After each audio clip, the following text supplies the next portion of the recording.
আসসালামু আলাইকুম। আশা করি সবাই ভালো আছেন, সবাই বাড়ি যাচ্ছেন। যাই হোক, আপনারা ভোট দেবেন, আপনাদের মূল্যবান ভোট যাকে খুশি তাকে দিবেন, কিন্তু নিজেরা সেভে থাকবেন। হয়তোবা ভোটের দিয়ে অনেক কিছু হতে পারে, যেরকম 11 তারিখ রাত্রে হয়তোবা কয়েকটা লাশ ফালাতে পারে, বা 12 তারিখে সকালে কয়েকটা লাশ ফালাতে পারে। আপনারা ভয় দিয়ে ভোট যে না দিতে যান এই উপলক্ষে। কিন্তু ভোটের কারণে কারো কোনো সমস্যা হোক, এটা আমি চাই না বলতে আপনারাও চান না।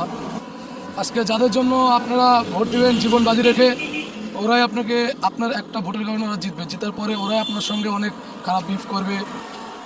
ভোটের আগে আগে সবাই সব কিছুই বলে, অনেক কিছুই বলে, কিন্তু আসলে ভোটের পরে এটা পাওয়া যায় না যে আসলে হুজুররাই হোক বা বিএনপি হোক, আপনারা সেফ থাকে তারপরে যা করার করবেন, আগে নিজেরা সেফ। ওরা কিন্তু সাধারণ জনগণকে মাইরাই কিন্তু ওরা ফর্মে ওঠে। কোনো সময় শুনছিলেন যে ভোটের সময় কোনো ভালো নেতা মারা যায়, কোনো কিছু হয়, সব সাধারণ জনগণই মারা যায়।